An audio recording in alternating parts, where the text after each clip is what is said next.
વર્તેજમાં આવેલ એસપીની petrol પંપમાંથી biodiesel જવલનશીલ પ્રવાહીના જથ્થા સાથે 3 ઇસમોને વર્તેજ પોલીસે ઝડપી લીધા। વર્તેજ પોલીસને બાતમી મળી હતી કે વર્તેજમાં આવેલ અશ્વિની પેટ્રોલ પંપની પાછળ ખુલ્લા પ્લોટમાં વર્તેજ ગામના હિતેન્દ્રસિંહ ભાવસિંહ પરમાર ગેરકાયદેસર જવલનશીલ પ્રવાહીનો જથ્થો બેરલમાં રાખી ટ્રકની ટાંકીમાં ભરી આપી તેનું વેચાણ કરે છે અને હાલમાં પણ આ વેચાણ ચાલુ હોવાની હકીકતના આધારે વર્તેજ પોલીસે બાતમીવાળી જગ્યાએ દરોડો પાડતા 3 ઇસમો બેરલમાંથી ટ્રકની ટાંકીમાં જવલનશીલ પ્રવાહી ભરતા મળી આવ્યા હતા।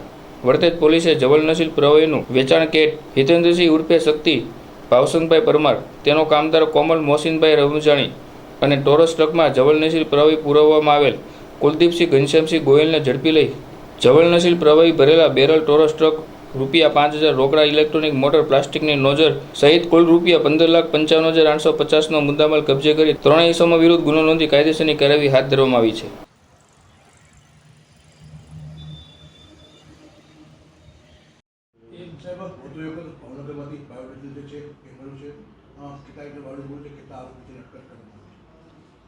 વર્તેજ પીએસઆઈ શ્રી રબારી અને તેના સ્ટાફ પેટ્રોલિંગમાં હતા દરમિયાન તેઓને અંગત બાતમીદારથી બાતમી મળેલ કે અશ્વિની પેટ્રોલ પંપ વર્તેજ ત્યાં બાયોડીઝલનું વેચાણ ચાલુ છે।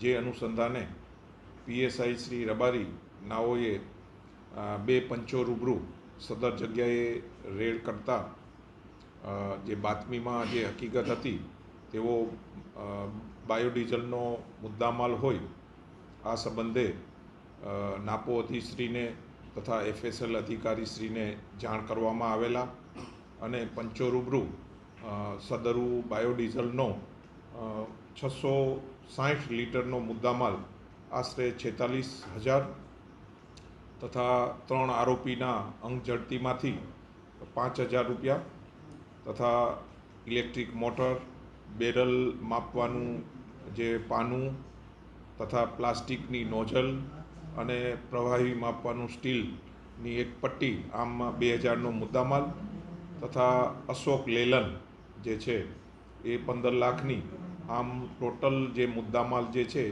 આશરે 15,55,000નો પંચો રૂબરૂ કબજે કરવામાં આવેલા છે તથા આ કામે 3 આરોપીને અટક કરવામાં આવેલા છે અને હાલમાં પીએસઆઈ શ્રી રબારી નાઓ સદરુ ગુનાની તપાસ ચલાવી રહ્યા છે।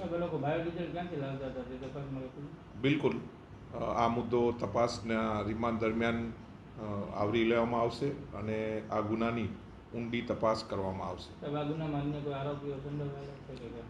હા, એ બાબતે બી પોલીસ તપાસ ચલાવી રહી છે। પ્રતિબંધિત બાયોડીઝલનું ભાવનગરમાં બેરોકટોકપણે વેચાણ થાય છે।